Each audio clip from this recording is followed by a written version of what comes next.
आरवच्या वडिलांचा मृत्यू झाल्यानंतर आरव त्याच्या वडिलांचे अंत्यसंस्कार करण्यासाठी आला होता. खरं तर आरवचे वडील शिवाजी काका वृद्धाश्रमात राहत होते. फार वर्षापूर्वी आरव त्यांना वृद्धाश्रमात सोडून गेला होता. तेव्हापासून ते याच वृद्धाश्रमात राहत होते. इथे राहता राहता प्रत्येकजण एका कुटुंबाप्रमाणे राहत होते. कारण आता आपल्या घरच्यांना आपल्याशी काही देणं घेणं नाही हे सत्य त्यांनी स्वीकारलं होतं. आणि आता जे काही आहे ते इथेच आहे. आता हे वृद्धाश्रमच त्यांचे घर आहे आणि इथे राहणारे लोकच त्यांचे कुटुंब आहे. शिवाजी काका त्यांच्या मृत्यूपर्यंत त्या वृद्धाश्रमातच राहिले आणि जेव्हापासून आरव त्यांना वृद्धाश्रमामध्ये सोडून गेला तेव्हापासून एकदा दोनदा त्यांनी आरवसोबत बोलण्याचाही प्रयत्न केला होता. परंतु आरवकडे त्यांच्याशी बोलण्यासाठी वेळच नसायचा.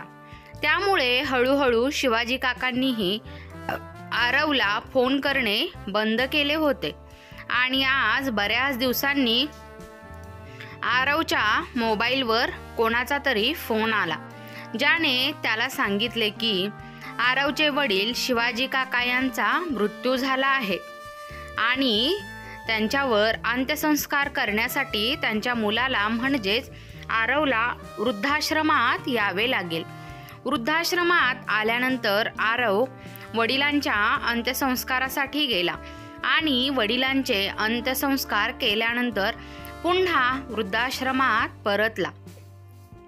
आपल्या वडिलांच्या वस्तू पाहण्यासाठी आणि त्या घेऊन जाण्यासाठी. खरं तर मरण्याआधी शिवाजी काकांनी आपल्या एका सहकाऱ्याला सांगितले होते की त्यांच्या मृत्यूनंतर जर त्यांचा मुलगा अंतिम संस्कार करण्यासाठी आला तर त्यांची एक शेवटची इच्छा आहे आणि त्यांनी त्यांची शेवटची इच्छा एका कागदावर लिहून त्यांच्या बॉक्समध्ये ठेवली आहे. जेव्हा आरव अंतिम संस्कार करण्यासाठी आला तेव्हा त्यांच्या मित्राने त्याला त्यांचे शेवटचे इच्छापत्र आणि बॉक्सबद्दल सांगितले. ते पाहण्यासाठी आरव वृद्धाश्रमात परतला होता. वृद्धाश्रमात पोहोचल्यानंतर आरवने वडिलांचा बॉक्स उघडला. त्यामध्ये काही जुन्या वस्तू पडल्या होत्या. आरवला त्या जुन्या वस्तूमध्ये त्याच्या उपयोगाची कोणतीही वस्तू वाटली नाही. आरवने ते पत्र शोधणे सुरू केले, जे त्या बॉक्सच्या सर्वात खालच्या तळाला एका पेपर खाली ठेवले होते. आरवने त्याच्या वडिलांनी लिहिलेले शेवटचे पत्र उचलले आणि ते पत्र तो वाचू लागला. त्याला त्याच्या वडिलांची शेवटची इच्छा जाणून घ्यायची होती म्हणून तो ते पत्र वाचू लागला. ते पत्र हातात घेऊन जसा तो वाचू लागला तशा त्याच्या डोळ्यातून अश्रूच्या धारा वाहू लागल्या आणि तो स्वतःवर ताबा ठेवू शकत नव्हता. त्या ठिकाणी त्याच्यासोबत त्याची बायको सुद्धा आलेली असते. त्याची पत्नी ऋतुजा सुद्धा तेथे खोलीत उभी असते. स्वतःच्या नवऱ्याला असे रडताना पाहून ती त्याला विचारते, काय झालं आरव, तुम्ही असे का रडत आहात? मान्य आहे, तुमच्या वडिलांचा नुकताच मृत्यू झाला आहे, पण एक ना एक दिवस सगळ्यांना जावेच लागते. तुम्ही स्वतःला इतका त्रास करून घेऊ नका. यात रडण्यासारखे काहीही नाही. आरव त्याचे अश्रू जितके पुसत होता तितकेच अश्रू डोळ्यातून बाहेर पडत होते. आज त्याची इच्छा असूनही तो त्याचे अश्रू थांबवू शकत नव्हता.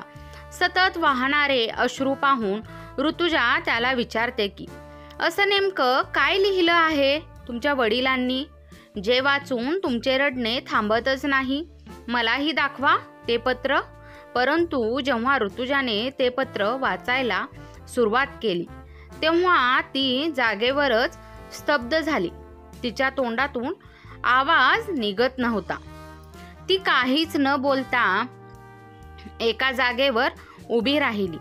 आरव तिथेच बसून त्याच्या वडिलांच्या फोटोकडे बघून रडू लागला. तो रडता रडता आपल्या वडिलांची माफीही मागू लागला. तो रडत रडत बोलत होता की बाबा प्लीज मला माफ करा. माहिती नाही पण का मी तुमच्या बोलण्यावर विश्वास ठेवला नाही. मी तुमच्या व्यतिरिक्त प्रत्येक व्यक्तीच्या बोलण्याला महत्त्व दिले, परंतु तुमच्या बोलण्याला कधीच महत्त्व दिले नाही. शिवाय कधीच तुम्हाला माझा वेळही दिला नाही. मी माझ्या आयुष्यातील सर्वात मौल्यवान गोष्ट आज गमावली आहे बाबा. तुमचं माझ्या आयुष्यात किती महत्त्व आहे मला कधीच कळलेच नाही, परंतु आज जेव्हा तुम्ही माझ्यापासून कायमचे दूर निघून गेला तेव्हा मला तुमची कमी भासत आहे. बाबा तुम्ही परत या ना प्लीज. आरव अश्रूंनी भरलेल्या डोळ्यांनी आणि जड आवाजाने हे सर्व काही बोलत होता. त्याचा आवाजही व्यवस्थित निघत नव्हता. ऋतुजा तिच्या नवऱ्याला धीर देत होती व म्हणाली, आरव स्वतःला सांभाळा आता. हे सत्य आपण बदलू शकत नाही ना. तेव्हाच आरव रागाने ऋतुजाकडे पाहतो आणि स्वतःला तिच्यापासून दूर करतो आणि म्हणतो की हो, आता हे सत्य मी बदलू शकत नाही की माझे वडील आता या जगात नाहीत आणि आता त्यांना इच्छा असूनही पाहूही शकणार नाही मी. पण जेव्हा ते या जगात होते आणि जेव्हा त्यांना माझ्यासोबत बोलायचे होते, त्यांना मला भेटायचे होते, तेव्हाही मी त्यांना भेटू शकलो नाही, फक्त तुझ्यामुळे. लहान लहान गोष्टीमुळे तू माझ्या वडिलांबद्दल काय काय बोलली होतीस. ऋतुजा, तू माझ्या वडिलांविरुद्ध माझ्या मनात किती काय भरवलेस आणि मी तुझ्या गोष्टीमध्ये अडकून इच्छा नसतानाही माझ्या वडिलांना घराबाहेर काढले. आणि माझे वडील मला सतत सांगत होते की त्यांची काहीही चूक नाही, त्यांनी काहीही केलेले नाही. पण मी त्यांचं काहीही न ऐकता तुझ्या बोलण्यावर विश्वास ठेवला आणि तू माझाच इतका मोठा विश्वासघात केलास. आज जर माझे वडील हे पत्र सोडून गेले नसते तर मला हे सत्य कधीच कळाले नसते आणि मी नेहमी वडिलांना चुकीचा समजलो असतो. ऋतुजा, तू केलेल्या या चुकीसाठी मी तुला कधीच माफ करणार नाही. तू कोणती छोटी मोठी चूक केलेली नाही तर खूप मोठा गुन्हा केला आहेस आणि या गुन्ह्यासाठी कोणतीही माफी तुला मिळणार नाही. दूर हो माझ्या नजरेपासून. तुला कधीही माफ करणार नाही मी. रागाच्या भरात ऋतुजा आणि आरव दोघेही घरी येतात. पण घरी येताच आरव ऋतुजाला घरातून बाहेर काढतो. ऋतुजा रडत रडत घरातून निघून जाते आणि दुसऱ्याच दिवशी ऋतुजाला घेऊन तिचे आई आणि भाऊ आरवच्या घरी येतात. ऋतुजाची आई आरववर ओरडून बोलते की तुमची हिम्मत कशी झाली माझ्या मुलीसोबत असं वागण्याची. तुम्ही तिला नक्की काय समजून ठेवले आहे. तुम्ही माझ्या मुलीला धक्के देत घराच्या बाहेर काढले. तुमची हिम्मत कशी झाली. तुम्हाला माहिती नाही का मी तुमच्यासोबत काय करू शकते. तेव्हा आरव रागतच म्हणाला की काय करणार तुम्ही, बोला, काय करू शकता तुम्ही. तुम्हाला जे करायचं आहे ते करा, पण आता या बाईला माझ्या घरात जागा नाही. तुम्हाला माहिती आहे तुमच्या मुलीने काय केले आहे. ऋतुजाची आई आरवला रागात बोलताना पाहून थोडी शांत होऊन म्हणाली, असं काय केलं आहे माझ्या मुलीने ज्यामुळे तुम्ही तिला घराबाहेर हाकलून दिले. तेव्हा आरव सासूला म्हणाला की हे तुम्ही तुमच्या मुलीला का नाही विचारले तिने काय केले आहे. ऋतुजा खाली मान घालून उभी असते तेव्हा आरवची सासू पुन्हा त्याच्याकडे पाहते आणि आरव म्हणतो की ही तर काही सांगणारच नाही तुम्हाला, पण मी सांगतो तुम्हाला तिने काय केले आहे. खरं तर तुमच्या मुलीला सुरुवातीपासूनच एकटे राहणे पसंत होते आणि माझ्या वडिलांचं घरात राहणे तिला आवडतही नव्हते. तुमची मुलगी मला नेहमी सांगायची की आपण बाबांना वृद्धाश्रमात का ठेवत नाही, पण मला माझ्या वडिलांना वृद्धाश्रमात ठेवायचे नव्हते. मग हळूहळू ऋतुजाने डाव खेळायला सुरुवात केली, जेणेकरून माझे वडील माझ्या नजरेत वाईट होतील. ऋतुजाने खूप डावपेच खेळले आणि जेव्हा त्याचे काहीच झाले नाही तेव्हा हिने वडिलांना त्रास द्यायला सुरुवात केली. कधी त्यांच्या जेवणात जास्त मीठ टाकायची तर कधी जेवणात मिरची टाकायची. अशीच ती वडिलांना त्रास देऊ लागली. मी वडिलांसाठी आंघोळीला गरम पाणी दिले तर ती त्यात बर्फाचे तुकडे टाकून पाणी मुद्दाम थंड करायचे, परंतु मला या गोष्टीची काहीच माहिती नसायच्या. मला तर हे सर्व कधी कळालेच नसते. इतके सगळे सहन करूनही वडिलांनी कधी तिची तक्रार केली नाही, कारण की माझ्या कुटुंबात कोणतेही विघ्न नको म्हणून. पण तरीही हिला जराही लाज वाटली नाही आणि तिने आपले वाईट काम चालूच ठेवले. पण मला या सगळ्या गोष्टीबद्दल काहीच माहिती नव्हती. मी विचार करत होतो की ऋतुजा खूप चांगली आहे आणि माझ्या पश्चात वडिलांची खूप काळजी घेत आहे, पण सत्य काही वेगळेच होते. असंच एक दिवस मी ऑफिसमधून आलो तेव्हा ऋतुजाने मला सांगितले, अरे मी माझ्या कपाटात काही पैसे ठेवले होते, पण आता मला ते पैसे सापडत नाहीत. तेव्हा मी ऋतुजाला म्हणालो की कदाचित तू लक्ष दिले नसशील आणि तू मार्केटमध्ये जास्त पैसे खर्च केले असतील, नाहीतर तुझ्याकडून पैसे कुठेतरी पडले असतील आणि आता तू घरी येऊन शोधत आहेस.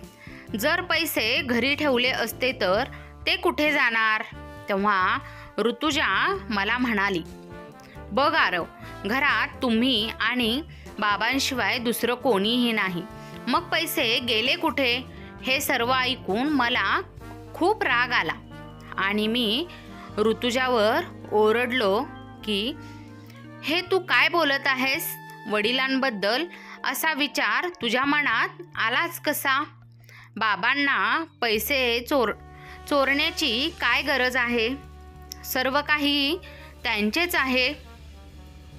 ऋतुजा त्यावेळेस काहीच बोलली नाही.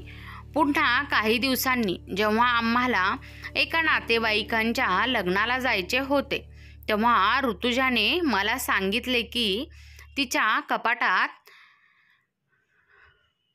माझे दागिने आहेत ना, तिचे 5 लाख रुपये आहेत, जे मी तिला काही दिवसांपूर्वी सुरक्षित ठेवण्यासाठी दिलेले होते. ऋतुजाने जेव्हा मला हे सगळं सांगितलं तेव्हा माझ्या पायाखालची जमीनच सरकली, कारण मी नवीन कार विकत घेण्यासाठी माझी वर्षभराची कमाई वाचवली होती. अनेक वर्षापासून जोडलेले पैसे अचानक गायब झाले होते. त्यामुळे मी खूप काळजीत पडलो आणि ऋतुजाला म्हणालो, ऋतुजा बघ, कुठेतरी ठेवले गेले असतील.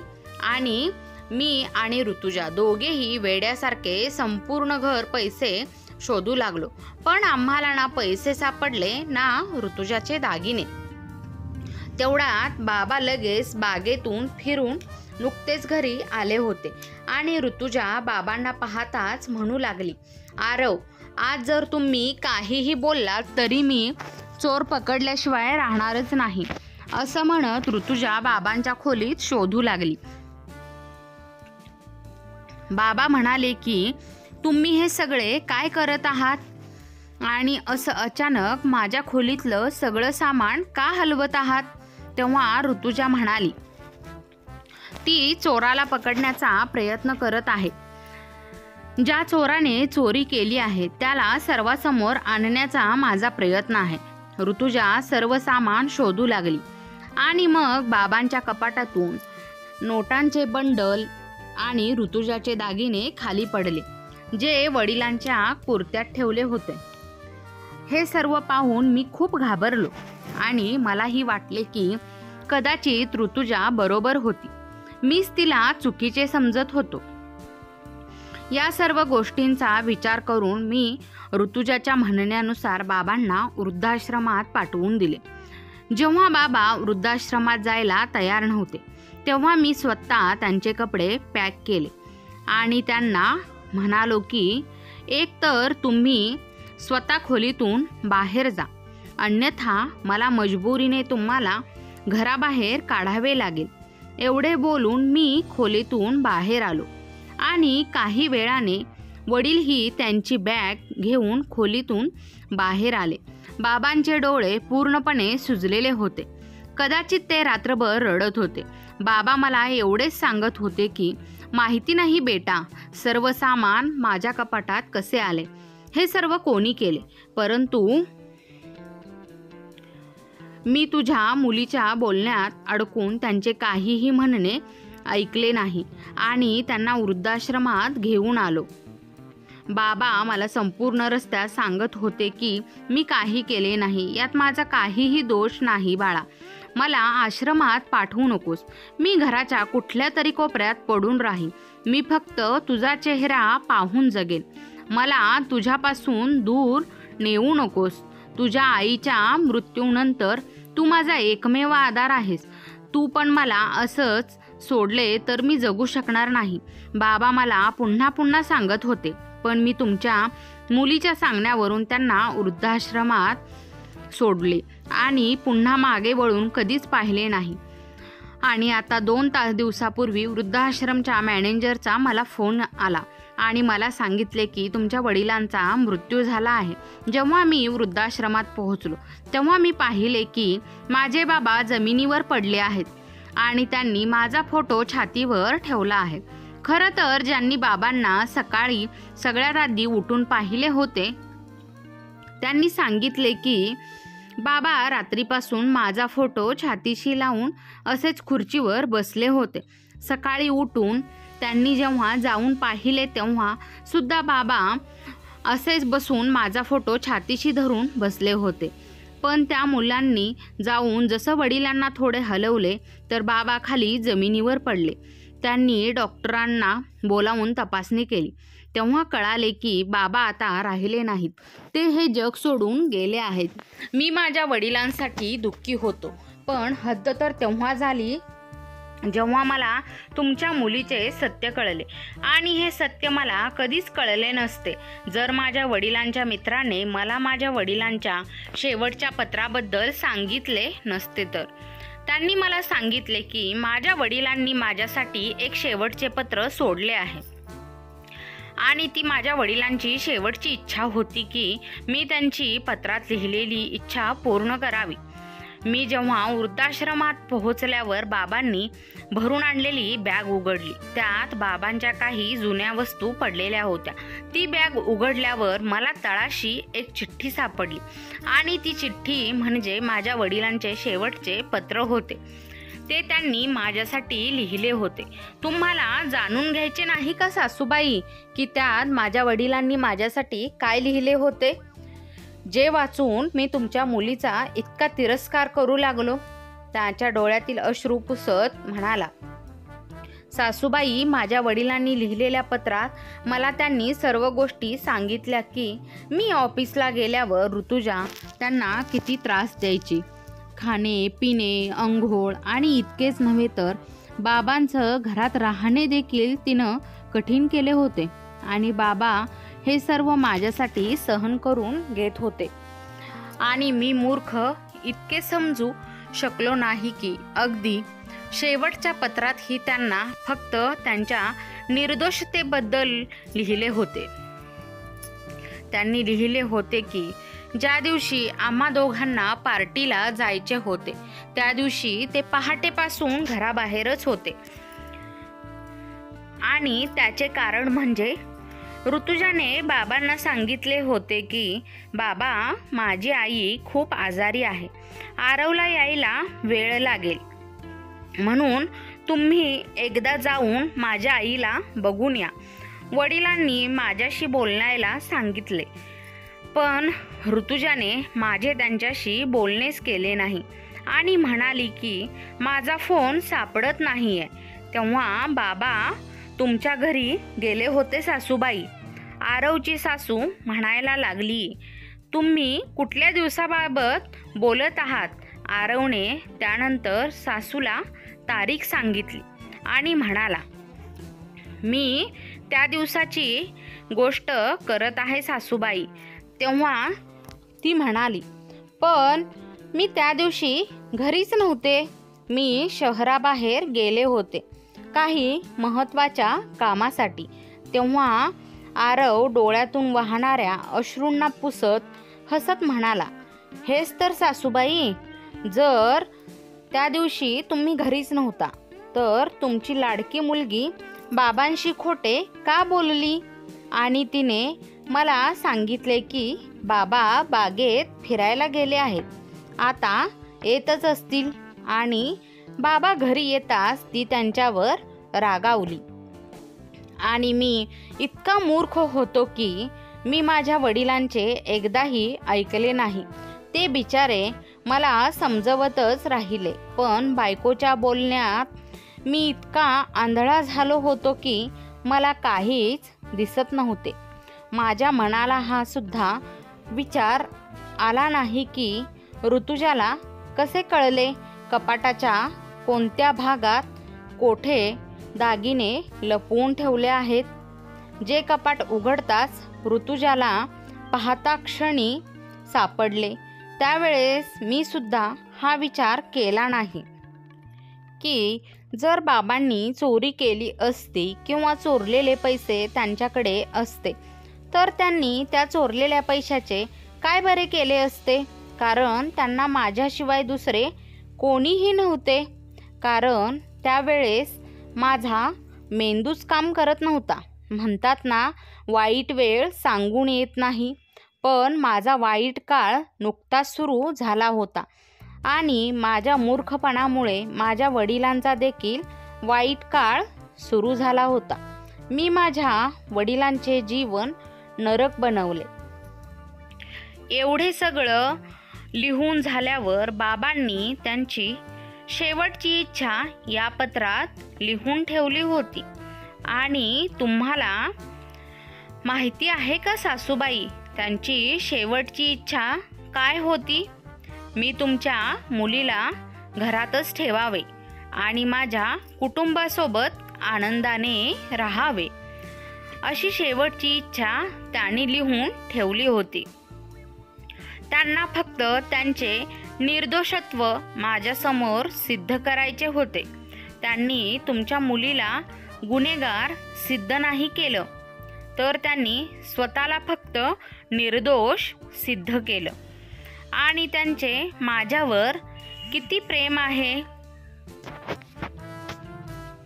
जे मी कधीच पाहू शकलो नाही. आई वारल्यापासून त्यांनी मला प्रत्येक क्षणभरही कमीपणा जाणवू दिला नाही, पण मी माझ्या वडिलांना त्यांच्या शेवटच्या क्षणीही सन्मानाने जीवन दिले नाही. जर मी माझ्या वडिलांना सोडले नसते तर कदाचित माझे वडील आज माझ्यासमोर जिवंत राहिले असते. कदाचित मी माझ्या वडिलांना पाहू शकलो असतो, त्यांच्यासोबत प्रत्येक गोष्ट बोलू शकलो असतो. मी एकदा त्यांचे ऐकले असते आणि त्यांच्यावर विश्वास ठेवला असता तर आज असे झालेच नसते. शिवाजी काकांचे शेवटचे पत्र ऐकल्यानंतर आरवच्या सासूबाईच्या डोळ्यातून अश्रू वाहू लागले आणि त्या स्वतःला रोखू शकल्या नाहीत. आणि विचार न करता, काहीही न बोलता त्यांनी त्यांच्या मुलीच्या 3-4 कानाखाली मारल्या. आणि कानाखाली मारताना त्या म्हणाल्या, मला तुझ्यासारखी मुलगी झाली नसती तर ते बरे झाले असते. मी तर तुला असे संस्कार दिले नव्हते. मग हे सगळं तू कुठून शिकलीस? तू एकदाही विचार केला नाही का? जे काही तू तुझ्या सासऱ्यांसोबत करत आहेस तसं तुझ्या आईसोबत झाले असते तर तुला कसे वाटले असते? आरवच्या सासूने तिच्या मुलीला खूप काही सुनावले आणि अनेक गोष्टींनी तिचा अपमानही केला. पण जाता जाता थांबून आरवची सासू त्याला म्हणाली की आरव बेटा, या क्षणी तुमच्या मनात काय चालले आहे ते मी समजू शकते आणि मी तुम्हाला माझ्या मुलीला त्वरित माफ करण्यास सांगणार नाही. परंतु मी तुम्हाला हे नक्की सांगेन की तुमचे वडील ज्यांच्यावर तुम्ही खूप प्रेम करत होतात त्यांना गैरसमजामुळे तुम्ही स्वतःपासून दूर केलं. जर तुम्ही तुमच्या वडिलांचा आदर करत असाल तर तुम्ही त्यांच्या निर्णयाचा देखील आदर केला पाहिजे. आणि आत्ताच तुम्ही सांगितले की तुमच्या वडिलांचा शेवटचा निर्णय आणि त्यांची शेवटची इच्छा काय होती. आत्ताच तुम्ही म्हणाला की तुमच्या वडिलांची शेवटची इच्छा होती की तुम्ही आपल्या कुटुंबासोबत आनंदाने जगावे. मला मान्य आहे की हे आरोप, हे सगळं विसरणं तुमच्यासाठी एवढं सोपं नाही. पण ऋतुजाला घराबाहेर हाकलून तुम्ही तुमच्या वडिलांची आज्ञा मोडू नका. ते जिवंत असतानाही तुम्ही त्यांना खूप त्रास दिला आहे, त्यांना खूप तडपवले. पण मी तुमच्यासमोर हात जोडते आरव, तुमच्या वडिलांच्या मृत्यूनंतर तरी निदान त्यांच्या आत्म्याला तरी शांती द्या. जी त्यांची शेवटची इच्छा होती ती त्यांच्या मृत्यूनंतर तरी पूर्ण करा. आपल्या सासूचे बोलणे समजून आरवने ऋतुजाला घरातच ठेवले.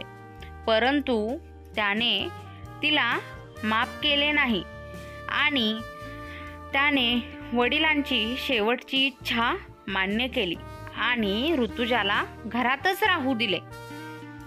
आता तिच्या नवऱ्याचं तिच्याशी वागणं पाहून ती रात्रंदिवस स्वतःलाच विचारत राहिली की तिने का आपला सोन्यासारखा चाललेला संसार उद्ध्वस्त केला. आता तिला प्रश्न पडतो की तिने सासऱ्यासोबत इतका अन्याय का केला. त्यांची काय चूक होती की त्यांना त्यांच्या मुलामुळे इतका त्रास सहन करावा लागला. आता ऋतुजाला तिची चूक कळली, पण आरवने तिच्या चुकांना माफ केले नाही. पण ऋतुजाला आशा आहे की एक ना एक दिवस आरव तिला माफ करेल, कारण आता ऋतुजा तिच्या सासऱ्यासारख्या इतर वृद्ध लोकांना मदत करण्यासाठी पुढाकार घेत आहे. पण आरव आजही तिच्यासोबत बोलत नाही. कदाचित ऋतुजाला तिच्या कृत्याची शिक्षा मिळाली आहे. मित्रांनो, कोणतीही गोष्ट स्वतः डोळ्यांनी बघितल्याशिवाय किंवा स्वतः त्याचा अनुभव घेतल्याशिवाय कोणत्याही टोकाच्या निर्णयाला जाऊ नका. जसा आरव गेला होता. स्वतःच्या बायकोच्या बोलण्यात येऊन त्याने वडिलांना वृद्धाश्रमात सोडले. आई वडील हे आपले देवाप्रमाणे असतात. घरातल्या देवाला दुखावून मंदिरात फिरण्यापेक्षा त्यांनाच खूप आनंदात ठेवा आणि शेवटच्या क्षणापर्यंत त्यांची सेवा करा.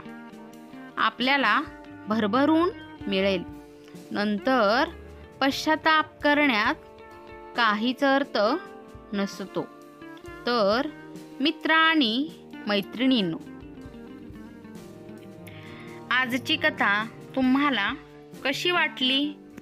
कथा आवडली असल्यास चॅनलला लाईक, शेअर, सबस्क्राईब नक्की करा आणि वेळात वेळ काढून कथा ऐकल्याबद्दल, वाचल्याबद्दल तुम्हा सर्वांचे मनपूर्वक धन्यवाद.